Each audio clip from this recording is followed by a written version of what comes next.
Depende. Okay, kasi specific kasi yung food truck anak ko, hindi yung typical na mga appliances or equipment ilalagay. For example, ref. Okay, may customized na ref or meron sa ref na dapat only intended for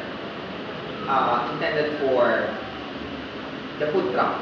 Meron yung mga personal ref yung maliliit, meron yung maliliit na chest freezer, na ganon.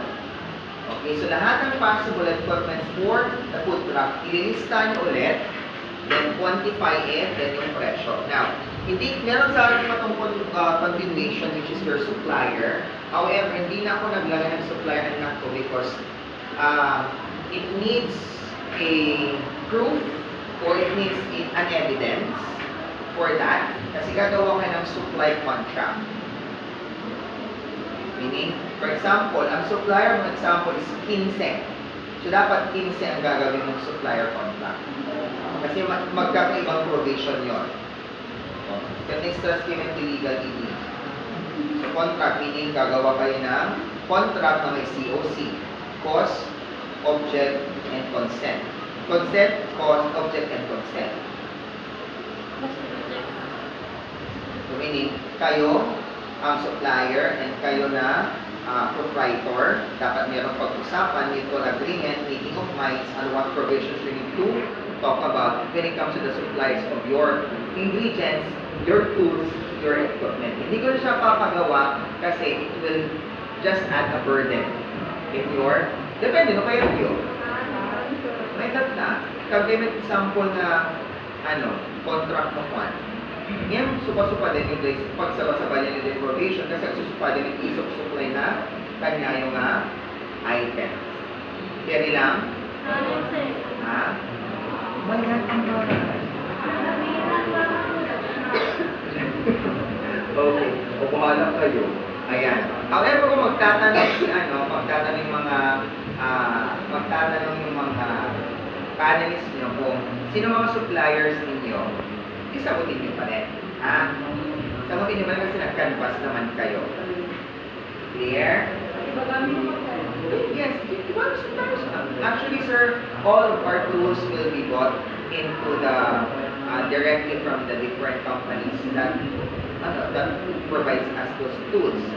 Or we have already have canvassed such tools in Unitap, which is one of the biggest Cubanistic tip. Kasi lang, ibagay mo ng supplier, kaya hindi ko na naglagay dyan. Why? Kasi naghahanapan kayo ng supplier contract.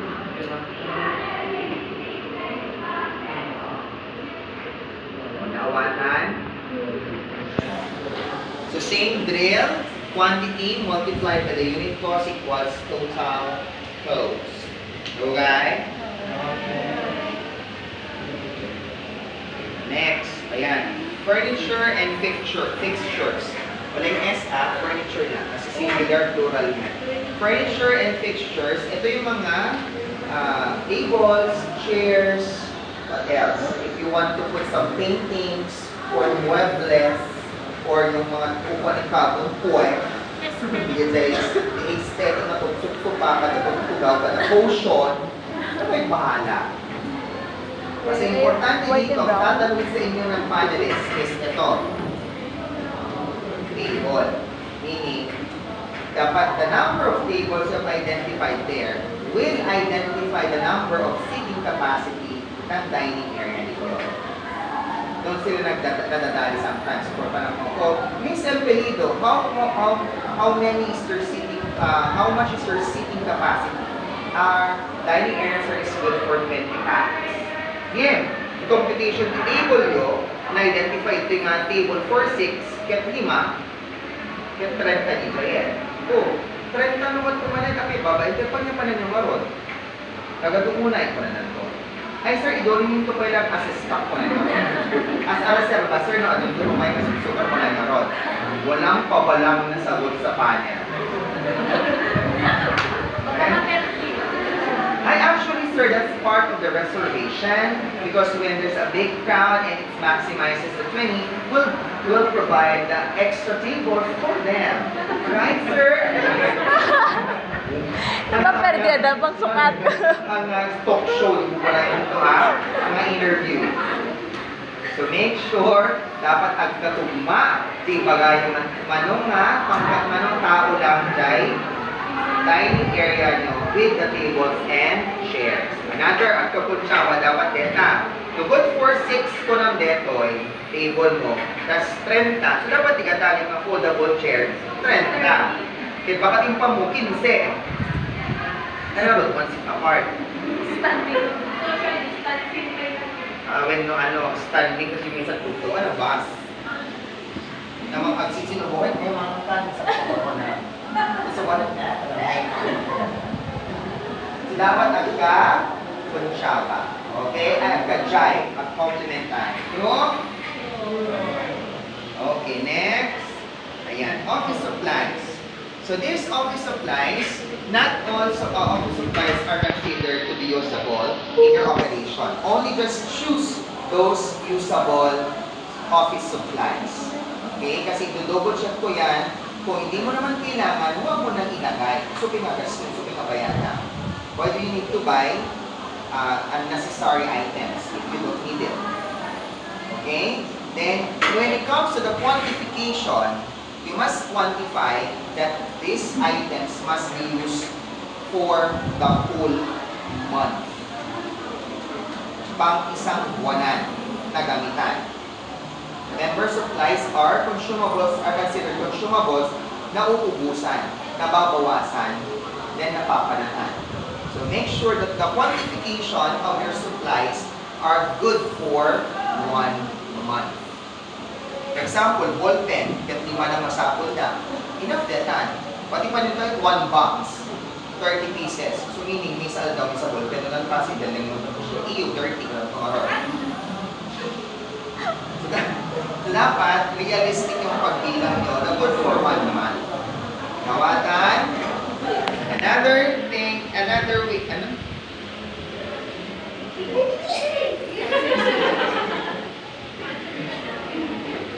Next is cleaning supplies. This is the same with your office supplies. All the possible cleaning materials, cleaning tools, cleaning solutions, and chemicals must be considered here. Pero again, ilalagay lang kung ano ang kailangan. Baka ipang kayo muriatic acid, tatawin po sa rin ipang muriatic acid. Okay? Nawatan tayo. Depende lang. Ito, ang padayon ito, basit na CR dyan. Clear. Nawatan. Wala, minsan kayo ito, mirror polish or window polisher na solution. Kitawamit window yun. Clear? So, dapat kung anong kinakailangan nyo lang. Same again with your office supply, you quantify it that is good for 1 month. Then after that, we'll multiply that into 12 to get the yearly expense. Kasi masakol yung amin-amin dapat in a yearly basis. Yung computation. Okay? Kasi sa kanila, na-review lang pang 1 year data. Usually, pinasyon na lang kanya, hindi ka man kasi so, kung nag-get 20 rolyo, ng garbage mo, pili sa tawin, or complete ko. So, dito yung may isang rolyo, dito yung pat, kasi kampi, kandil, tapos masave mo dito. Month. Tapos, paano pa year, ngayon i-multiply na siya na 12 to get the annual or yearly expense yun na supplies. Okay? Oh. Anything more? Let's go to computation na. Ayan. Dito na tayo sa salary expense. Okay. So this is the format. So this is your first column is the employee.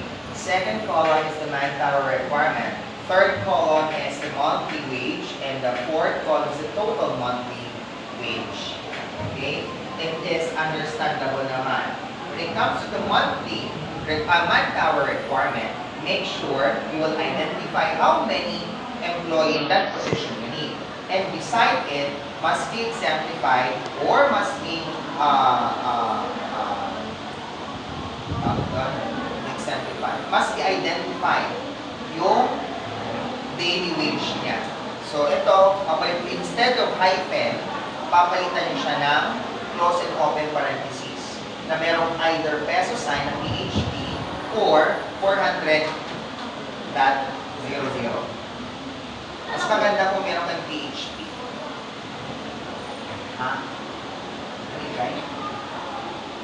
Again, the number of employees you need and the daily salary. Tapos ito na yung kanyang monthly salary. Again, ang pag-compute nito is by how many days? 30. 26. Bakit 30? At patayin ko ng day off? Ang day off? Na napatayin nyo, itapo? So, 26. 1 day off per week. There are 4 weeks in a month. So, 4 less 30, 26. Tama? Then, itong total is i-multiply mo na lang yung manpower requirement sa daily sa monthly niya. Ano?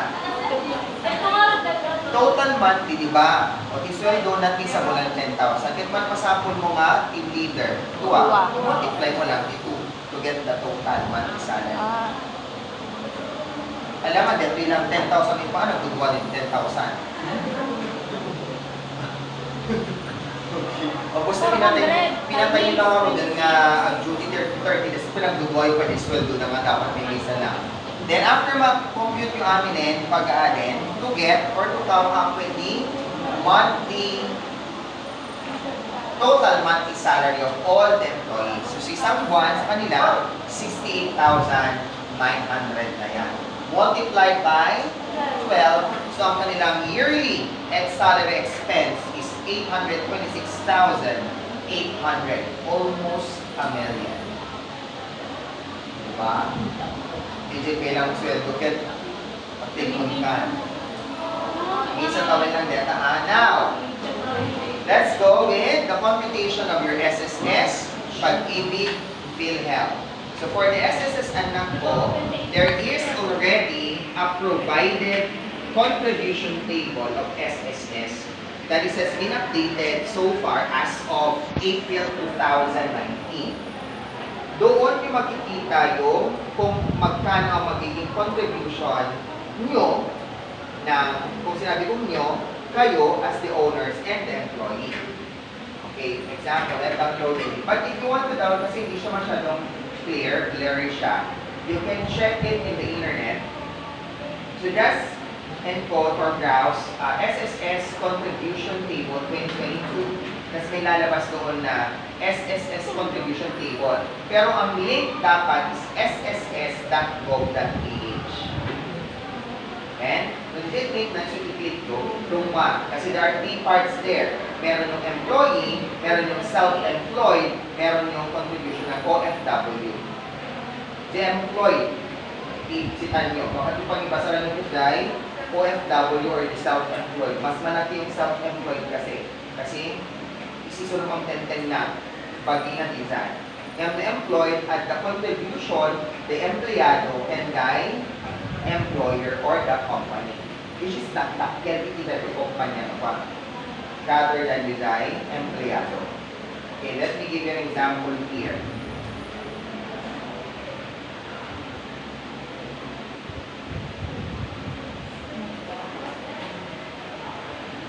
Kita nyo? Ayan. So, this is your range of compensation. Bakit siya nagkaroon ng range or bracketing? Kasi mahihirapan sila mag-compute kung individually ang salary. Kasi magkakaibang salary. Hindi naman sinasabi na lahat ng salary ng manager sa buong Pilipinas, 10,000 dapat ang sweldo. Hindi naman ganon. O yung mga rank and file, dapat 8,500 amen. Magkakaiba yung mga pasahod. So nagkaroon sila ng bracketing sa kung saan papasok yung sahod mo sa bracket na yon, merong ka-align na contribution. So this is your ER and EE. Yung ER, this is the contribution of the employer. EE, this is the contribution or nababawasan sa sweldo ng empleyado. So pag tipunin, that will be the total. So ang si employer times 2. ng binabayaran ng empleyado ang kanyang share. So in your libro, ang ilalagay nyo lang na SSS is yung total. Pero tatanungin kayo ng panelist, how did you come up with an SSS contribution? We have referred the contribution of our employees through the SSS contribution table, which has been updated since April 2019. Each salary has its own bracketing, so there is an identified, a legally identified contribution, both employer and employee. So this is the one that we have came up when it comes to the SSS contribution. Ganun lang. Ang we came up with, we just copy sa internet, sir. Dapat meron kayong basis. Okay? So, ganito ang SSS. Any question? So far? Meron? O, I'll be sending this one sa GC. Also with the full output of the feasibility paper. Ito ba may natin? Meron ba? Tanong dito sa SSS. Sige, sunod na natin si Pag-ibig. Kayong walang pag-ibig, si Sir Al.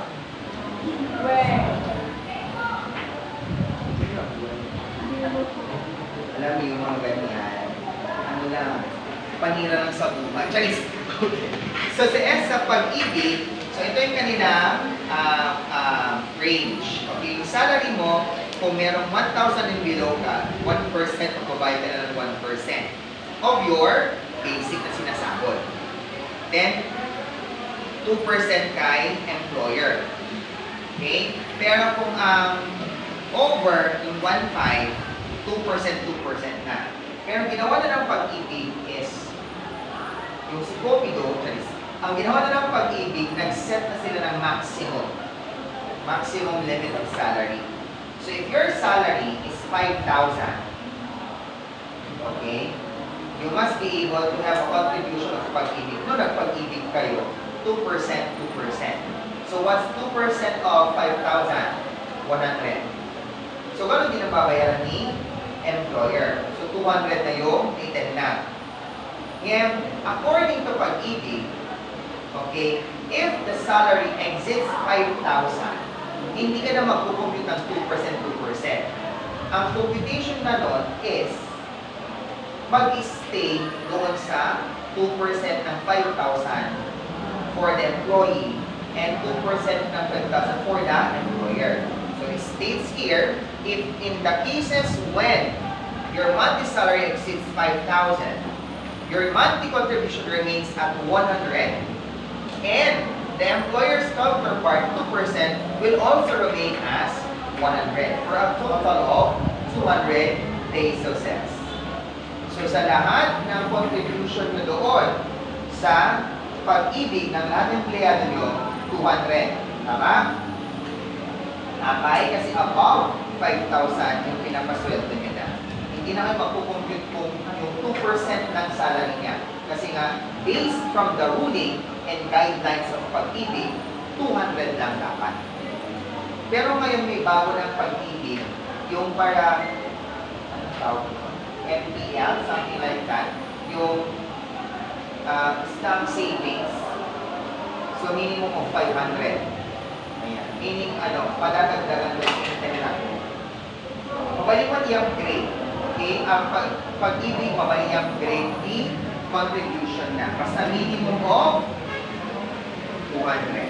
Tawatan. And then, last part is your PhilHealth. So as of December of 2019, ito na yung contribution table ng SSS. So nag-change siya every year until trajectory of 2025. So after 2025, mapapalitan na naman siya. Tataas na naman. Ano tuman di kurakot team, PhilHealth. Diba? Do you remember the issue of PhilHealth? Yes, sir. Yun na pala pinurakot, naman nagtitilang ng kwarta. Yung nagkaskas na ng helicopter na lang, nagkaskas na 1 million helicopter lang, ganyan lang. Kasi Sa nagtuting, ang sarap itinghap na, awan gaya itinghap mo. Na sibusin. Inibusti sa wala nga tao. Kasi ini, mabuto niya karoon ng hospital. Kasi syempre, baka, kita today, will help on pagkit ni, baka tumang yung pagbayad hospital ko. Okay? Kasi konti lang naman yung nababawasan. So as of the moment, sa 2022, 4% ang ibabawas doon sa salary. So regardless of the salary, must be 4,000 pesos, 4%. So for example, ang salary ng empleyado doon is 8,500, for example. Get the 4% of the 8,500 for the contribution of the income. So multiply nyo lang siya ng 0.04. Okay? Intindihan. Yes or no? Good. Ulit kayo. Oh. Ngayon. Ayan, ganyan na siya. So, bakit merong total ulit dito? Kasi magkakaiba yung manpower requirements ninyo. May dalawa, may tatlo, may isa. So, just multiply it na lang. For example, kung dalawa, kung ganyan ang SSS ng dalawa, times 2, yun ang total.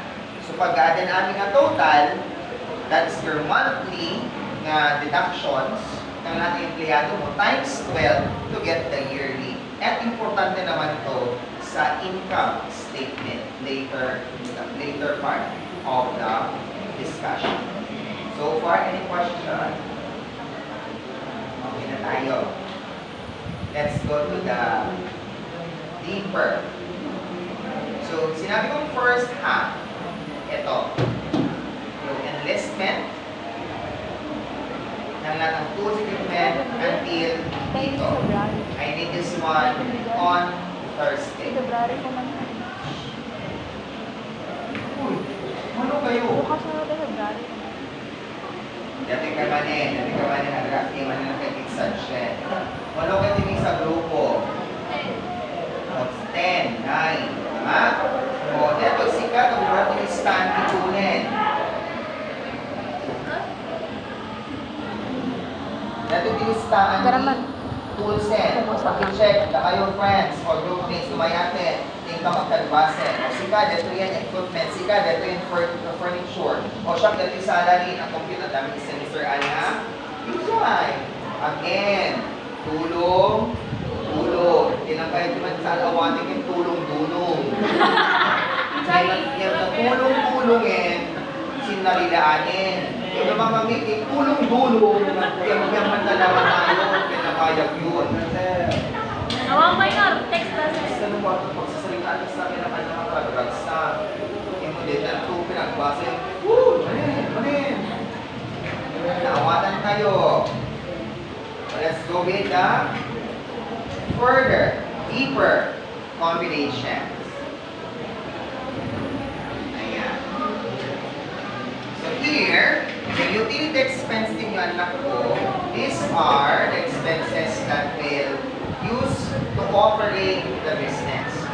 Utilities are considered, are examples of utilities or included sa utility expense are your electricity, water, gasoline, LPG.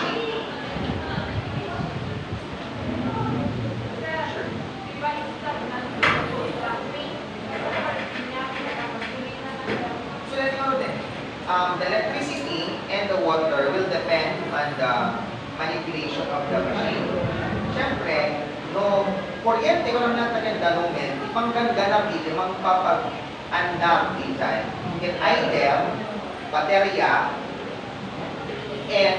or gasolina, when no, baterya and gasolina. Diba? Imagine, generator, diba? Gasolina naman pa, andar, tapos makikanti, power supply. Ganon. Okay, so depende, tumanod, gasoline base, or battery base, or both ang gagamitin nyo to supply power into your food truck. So kaya nga nakalagay lang dito sa gasoline and LPG. Kasi ang main na nagpapaganda kanyada is yung gasolina and the main battery of the vehicle. Kaya ang problema, nag-trailer park kayo, magpapagawa ulit kayo doon ng isang connector. Now, I'm not a mechanic, but I think it's about connecting wires from the engine. Tapos meron pang ikukulit-kulit na dalawang pushdrive in the battery. Tapos supply power. Parang ganon. So it will depend na doon. So tatanong nyo kay engineer, no gasoline based ba or battery based or yung, depende kasi kung ano yung kukunin yung food truck, yung vehicle ninyo. Nag-trailer truck kayo ba or yung mismong vehicle na. Kasi kung mismong vehicle na, like for example, the van Ecoma, the grande automatic size na, hindi mo na isa-separate yung mismong engine kasi doon na naggagaling yung power. Tama? Ikukonect na lang ng engineer or architect yung mga wirings doon sa engine or sa baterya tapos nun mapa-andar or mapag-provide ng power supply DJ food truck yun. So ngayon, ang tatanong nyo kay engineer is manubat litro ng masapol na gasolina yung crudo. Crudo, tama? Unleaded premium, tama? Yes, sir. Crudo no? Diesel. Ayan. Kumano nga litro sa red. O, mano litro sa red. Or remember, you are have different operating hours. Ada ng 9 hours, ada ng 10 hours, ada ng 12 hours. So, ano ka gasolina masapol ko every day? Tapos ma-identify nyo ito eh. Okay? Here. Nawatan. Then, for the LPG, kasi maraming klase ng LPGs. Ada di 11 kg to 100 kg ang aming pinakamalaki. Sa basement, that's around 40 kilograms, I think, sa basement. Yun, gagamitin nyo na yun. Kasi kung mag-LPG lang kayo ng 11 kilograms, hindi ka pa siya yun ng isang buwan. Okay? So, kung punta ka na lang sa mas malaki, at least makaka-save ka ng money. Para sa kanila, yan ang ginamit nila, kasi syempre may oven sila, may hot range sila, may oven din sila, and manipulated by the LPG. So, ang bibili nila is yung malaki already. And they could use this one minimum of 2 months to a maximum of 3 months. Kasi pinag-compute mo yearly. So, kami item ka lang bumatang sa tawin. Apay, if I'm not done before 2 months, so every 2 months ka lang gumatang, so 6 times. So, multiply mo lang dito to 6. So, hindi na pati yearly nga gastos mo LPG. Siyempre, mahal ka LPG, tama? Oh. Depende no, ano sumre. Nga, provide tayo nanuhawan sumre, ingato tayo depresyo. Watan? Kasi nga gabi mati, mahal ang mga bilihin. Mahal ang gasolina. Mahal lahat. Pero siya na lang hindi nagmamahal. Okay. Next, ay naka-refer tayo. Ay, nandun naman yung post-post dito. Nandun naman yung na, kapag nag-wire na kasi cemetery yun. Okay, rental expense. Ang rental expense is yung mismong lote ninyo. Clear. And, however, gaya ng sabi ko last time, if you will buy the land, yung mismong lote ninyo, kung bibili niyo yung lote ninyo, watan, hindi na siya magiging expense. Magiging asset na siya. So, part na yun ng balance sheet ninyo. Magiging part na ng asset liabilities equity ninyo. Ngayon, no rentaan nyo ni lote, babagsak siya as a rental expense through tinatawag nating lease. Okay? So, pupunta naman na to, kung magre-rent kayo, pupunta na to doon sa expenses na madededuct doon sa inyong sales, which is part of the income statement. Now, it's up to you if you will buy the land or if you will just rent the land. Nawatan. lang paglaganan niyo. Kasi when it comes to the loaded, gagamit nyo na. That's yours already. Nadakdakin lang mo pati pagbuduan nyo. Nagkatalang pagbuduan nyo, kaya siyempre, nanginang loaded at tataga. Tama? Yes, sir. So, kasi pupunta doon siya sa balance sheet, meaning, lahat ng possible na ari-arian ninyo, na delay at ari-arian ninyo, i-total mo amin dito with your cash na item, pagbugod mo yung bigay, tapos sa share ninyo. So, i-capital yun ng 1. Matan? Kasi nga siya nga pangbugugin business. Pero mas mahal or mas malaking yung distribution ninyo, yung owner's equity ninyo or profit, capital sharing ninyo, kung bibilhin mo yung lote. Kasi nga mahal ang daga. Lalo-lalo na kung nasa commercial area, kung commercial land yun. I think it's sa city, kung sa commercial, 1 square meter is around 15 to 20,000. So, imagine 100 square meter, mga nilagyan. 1 million. Ay, 1 million ba? Tama? Yeah. 1.5 to 2 billion. Dagapay lang. O pwede construction nila. Rules, it will depend sa inyo. Both of them are okay, pero in the long run, it's better for you to buy the land. Kasi pupoy din asset yun. Ngayon kung kayo, tip-tipid, tapos basbasin lang pag-ganaryo, pag-i-ensosyo ng money, mabalingking nga rental. Ngayon, in the long run nito rental, kasadakdak yan, diday, baybayanan yung rentalin, yan din gatangin na tumaday, taga. Mawatan tayo. Neto yun. Pagbahinak ng salesman kita ba? So, bibili ka ba ng lote sa sale first time?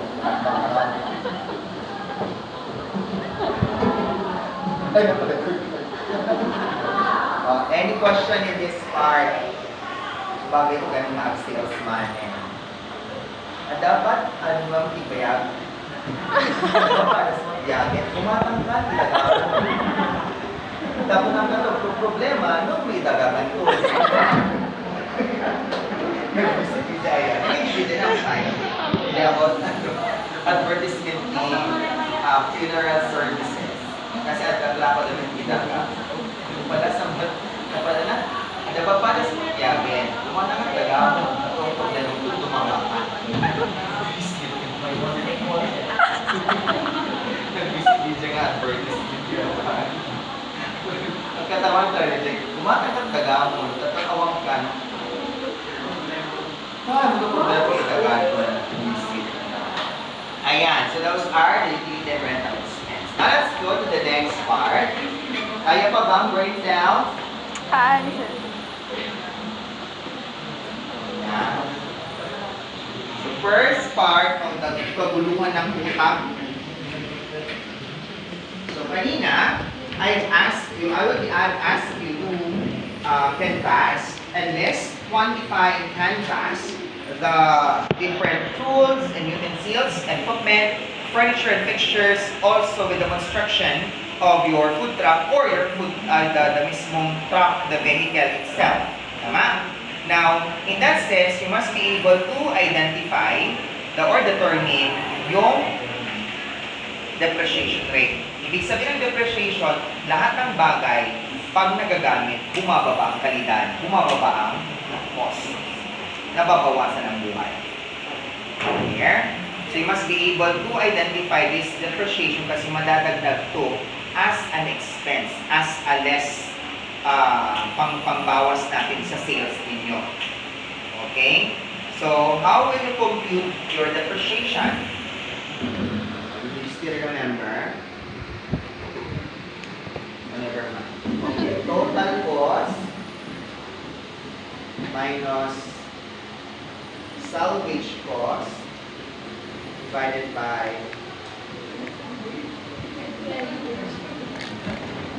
useful life. So when it comes to the useful life, 2 to 6 years, tools and utensils. Uy. Kudiket-ket alegre. La. Kulita. Then for equipment, it's 8 to 15 years.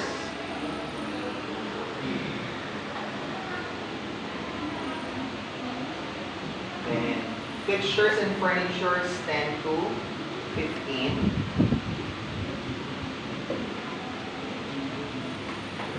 Kawatin na ito surat mo.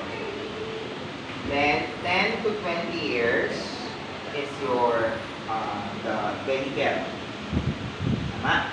Yung mismong truck nyo na.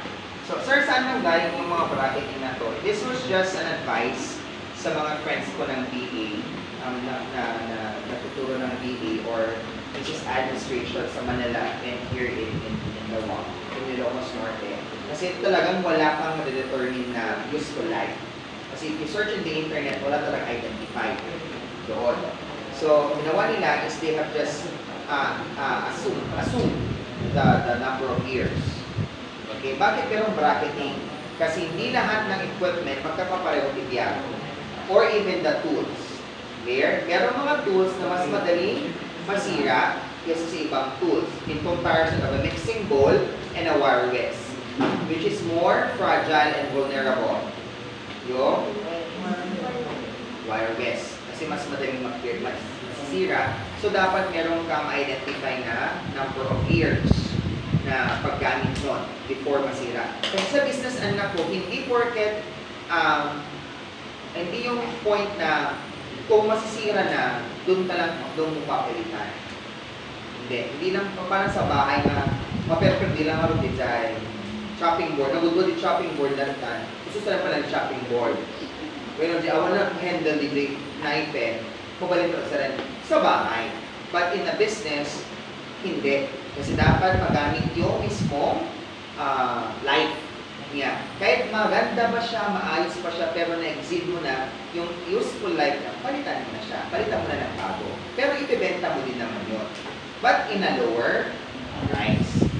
Okay, that's what you call your salvage cost. Kung magkano yung presyo ng isang tool or item, okay, na nagamit na in particular with the number of useful years, magkano magiging presyo nun?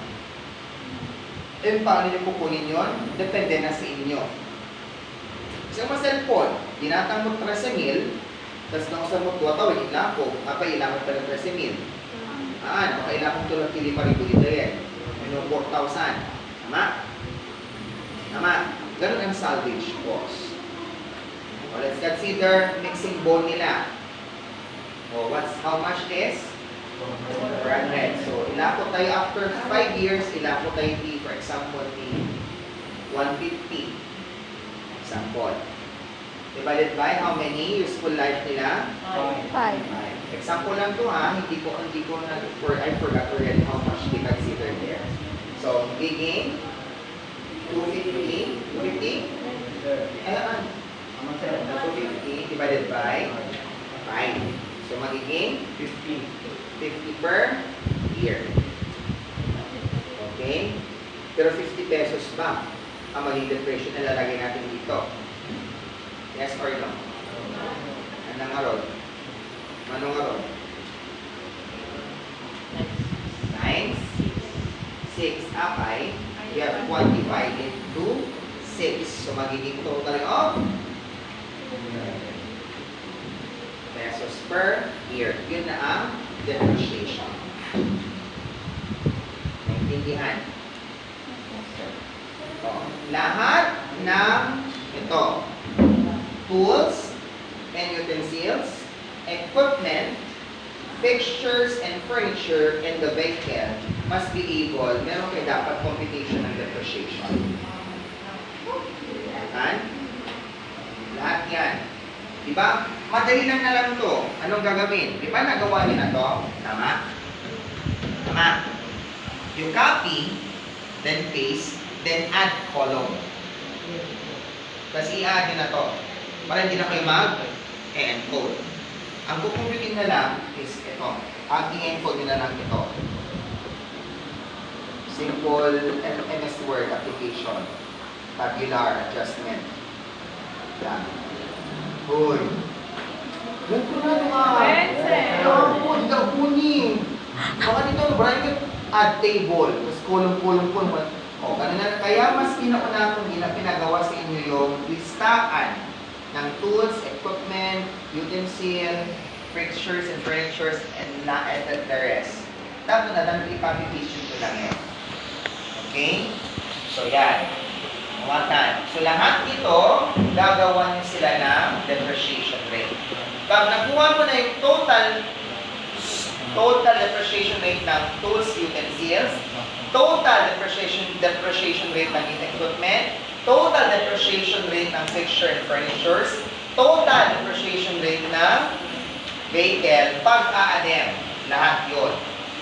Kasi importante yung the total depreciation rate ng lahat ng to, importante yun sa income statement later.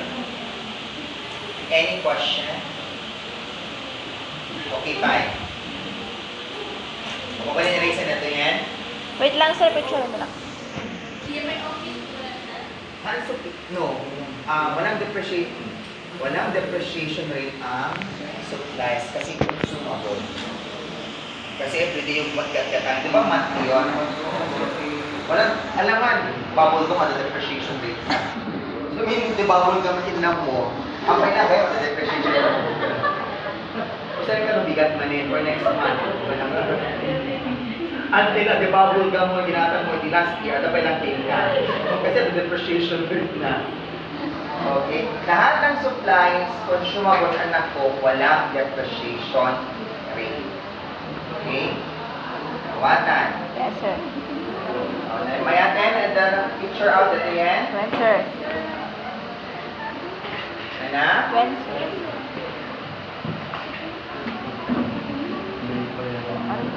Ang susunod na kabanata ay definitely pag-aapahan tayo sa section C, D, E, F.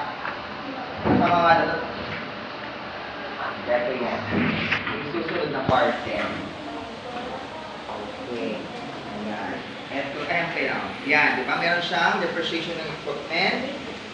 Meron depreciation rate ng fixtures and furniture, then food truck. Then dito na tayo. Ayan. Simple lang nakikita nyo dito ang yung mahabang komputasyon yan. Inventory. So these are the list of all of your ingredients sa lahat ng produkto nyo. Ilista nyo na. Matan. Ngayon, di ba nag-compute kayo i-costing na? Na-identify din ng manong gramo, manong ml. Tama? Yes or no? Yes sir. Here, in the inventory, you must be able to quantify that certain ingredient that is good for 1 month. Kaya malalaki. 8 sacks, 26 kilograms. Paano i-compute yan? Pag titipunin amin, nga ingredients na papada, kaya awan di kapada na. Tapos, i-compute mo, DJ, based from numanot ilang puyo. Tinisal daw. Tapos, alam yung multiplier nandun, multiply by 30 to get the monthly. Nga, inventory. Example. Kung tingin na saya at ada, ini sa recipe, masakot 5 grams of salt. Then, ada sa mapulo nga recipe. And all of the recipes sa mapulo, masakot 5 grams of salt. Yan. Ano nga total ng masakot ko? 50 grams. Matan So, ada sa mapulo. Now, I'll be selling the 10 products, the 10 recipe, daily ng sinagkasing kwenta. So, mano amin? Mano't amin na po yun?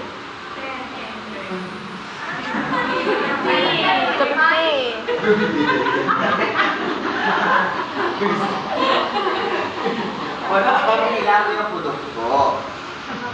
Di ba sa mga pulot recipe? per day, may sa recipe. Manood amin ang produkto, ilang kami sa alaw. Manong marot? 800. 500. 500 product. Paano magtatag masapol kung aso? Timisal daw.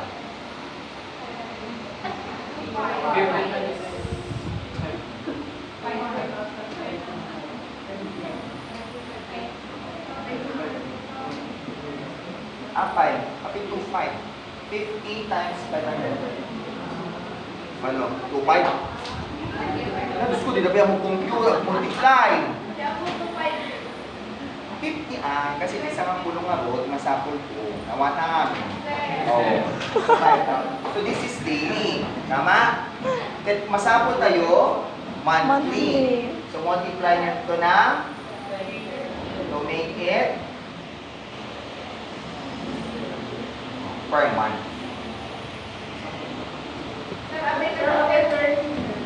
Monthly. 30 days. 30 days, di ba? Open closing time, closing day yun. From Monday to Sunday, kayo nag-open. Kapayo isang, di 26 na po. No, at the misa of you. The misa of you. Ay, may misa may ito siya.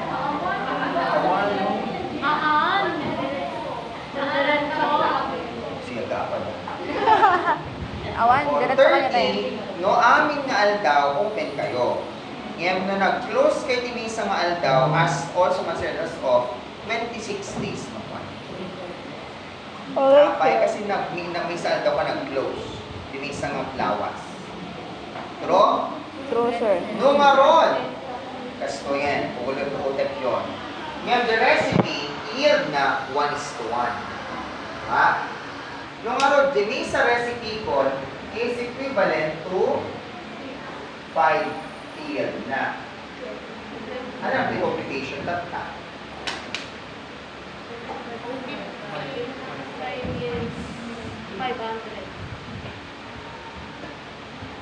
Diba? Naguluhan kayo. Oh.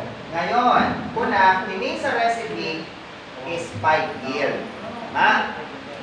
Tama. Manot minsan nga produkto, manot tinakupon, manot piraso per product? 10. 15. So, 5 gasot. Oh. I-divide ko lang deputy. Akay. 4. Inalong ko, kasi tap-tap ko ng kimaligat. O, long process tayo long method. 1, 2, 3, 4, 5, 6, 7, 8, 9. Ang klaro. Kasi naligamit mo, ako mo na mag-ila ko, 50. Tama? 50, 50, 50, 50.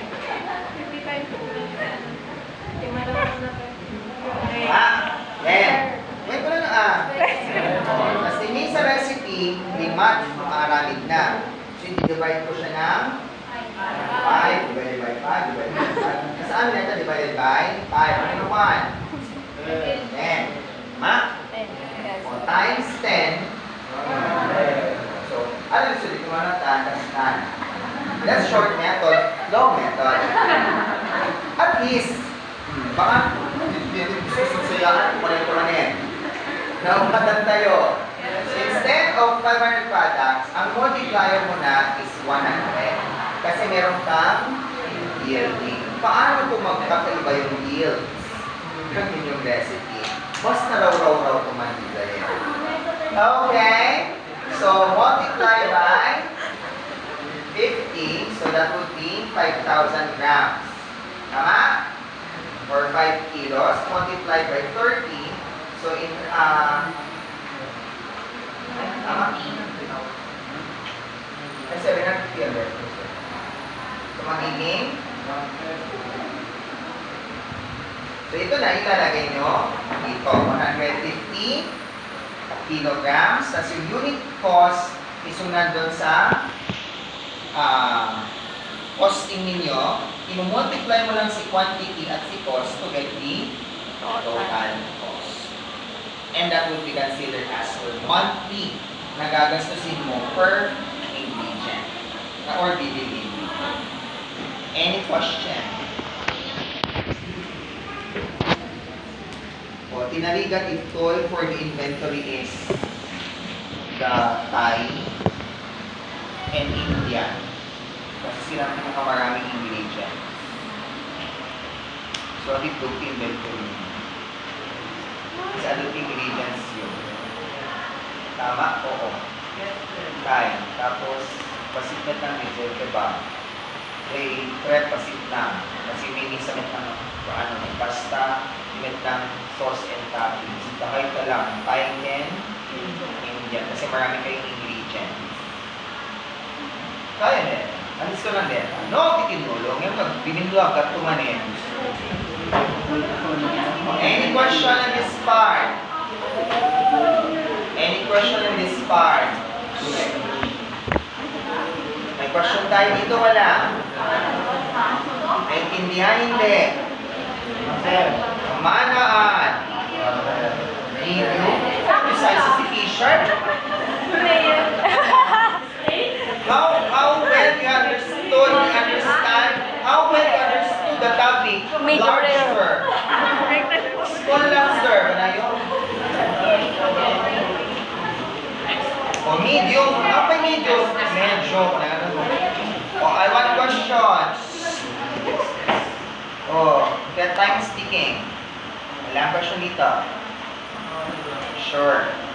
Medyo. O paano mo stand alone yung ingredient? Yung stand alone, isa lang siyang ingredient. So, mas analyze to compute. Kasi nga, nag-iisa lang siya. Tama? For example, kung mga cumin powder, kahit yung isa natin gusto sa cumin, that's 5 grams. O, analyze ko lang din compute mo kasi minisa na lang. Ang mahirap dito is yung maraming magkakapareho. For example, salt, pepper, water, soy, garlic, onion, ginger. Tingnan tayo, ano nagpapada. Tama? Okay, so next, let's go now to the other part. And for certificate. Sige, I'll give you an example. Sige, dapat kayong gagawa. Here are the givens. Taman. So, in one recipe,